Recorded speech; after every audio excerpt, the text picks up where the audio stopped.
কি গন্ধ বেরোচ্ছে তোমার গা থেকে। যাও গিয়ে গোসল করে এসো। শীতকালটা কবে শেষ হবে অভি? বাথরুমে এক ফোঁটা করে যেই পানি আমার গায়ে পড়ছে অমনি আমার একবার করে হার্ট অ্যাটাক আসছে। আমি এক্ষুনি হেগেছি, কিন্তু আমি শোষাতেই পারছিলাম না, তাই আমি প্যান্ট পরেই শুচিয়ে নিয়েছি। একই পাগলামির কথা শ্রুতি। Your order. আজ এই 2 নম্বর আদালতের সামনে আজ এমন একটা মানুষ এসে হাজির হয়েছে যে কিনা জন্ম থেকে একবারও গোসল করে।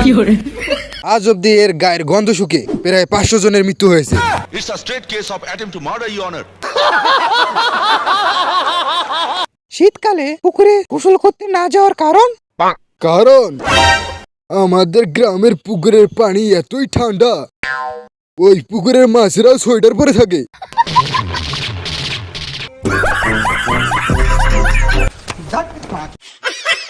শীতকালে এত পাতলা পাতলা ড্রেস পরে ও রিলস বানাচ্ছিল, ওর নাক থেকেও রিলস হলে পড়ছিল। ওর ঠান্ডা লাগার আগেই ওকে একটা প্যারাসিটামল খাওয়াবি বুড়ো, বুঝলি? কিন্তু তুই কে বল? ডার্লিং, একটা মাফলার চড়িয়ে নাও, তোমার গলাটা খালি আছে। তুই খালি বড় বড় পাতলা মারিস, জীবনে তো একটা সোয়েটার কিনে দিসনি আমাকে। দেখ আমার কত পাতলা কাপড় আছে, আমি এগুলো সব করে ইনস্টাগ্রামে রিলস বানাবো।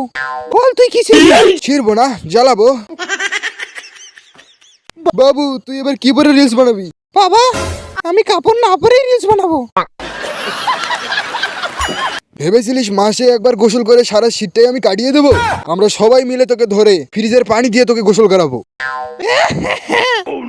আরে পাগলা, প্রতিদিন তো মানুষেরা গোসল করে। ইয়া হুসহাস ফুসফাস ঢুসঢাস ঠিসঢাস খুখু লিজেন্ডরা মাসে একবারই গোসল করে।